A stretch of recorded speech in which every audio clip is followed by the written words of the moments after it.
గురుగారు, పూజ, జపం, ధ్యానం, హోమం వీటిలో ఏం చేస్తే సులువుగా మోక్షం లభిస్తుంది మనకి? ఒకదానిని మించి మరి ఒకటి అని చెప్పుకోవాలి. పూజ కొన్ని ఉపకరణాలను వస్తువులను సమీకరించుకొని స్వామిని అర్చన చేయడం. పుష్పాలు, పసుపు, కుంకుమ, గంధము, అక్షింతలు, అగరత్తులు, కొబ్బరికాయలు, అరటిపళ్ళు ఇలా కొంత సామాగ్రిని సేకరించి పంచామృతములు, వివిధ పదార్థములతో నైవేద్యములు, ఉపచారములు 1, 5, 16, 27, 32, 64 చతుషష్ఠి మహాపూజ ఉపచారములు. ఇది పూజ. ఈ ద్రవ్యాన్ని సకారం చివరలో, హకారం ఆదిలో సమర్పించడం హోమం.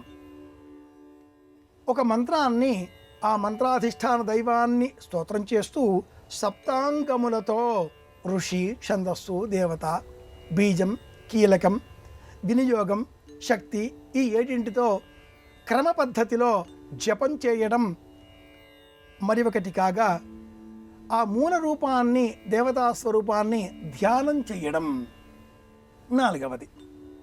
వీటిలో ఏ పద్ధతి అనువైనది, సులువైనది, మోక్షాన్ని అందించేది అన్నప్పుడు అన్నీ సమానమైనవే. మన వద్ద ఉన్న ఉపకరణాలకు అనుకూలంగా కుటుంబం సహకరించిన ఎడల, వస్తు సంభారాలు ఉన్నచో పూజ చేయవచ్చు.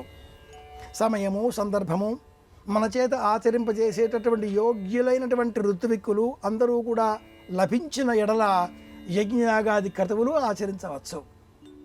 లేదా మనం ఒక్కరమే అన్నప్పుడు మౌనంగా జపం, ధ్యానం వీటినైనా ఆచరించవచ్చు.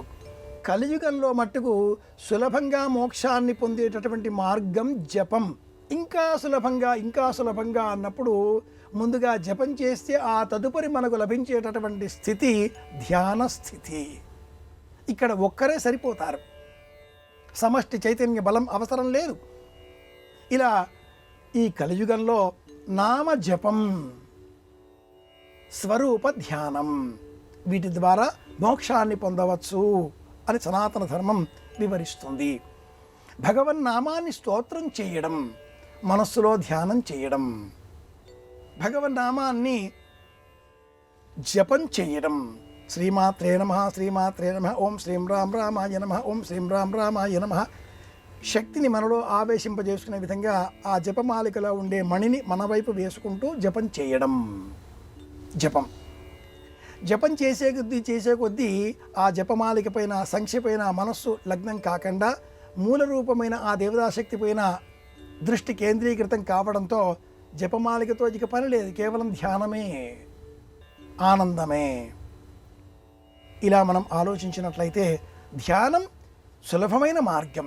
కానీ ఆ ధ్యానం అంత సులభంగా అందరికీ కుదిరే వ్యవహారం కాదు. కాబట్టే ప్రాచీనులు ముందుగా పూజ చేయండి, వీలైతే హోమం చేయండి, అనంతరం ఏకాగ్రత కుదరడం కోసం జపం చేయండి, చివరి స్థితిలో ధ్యానం చేయండి అన్నారు. ఇది పద్ధతి.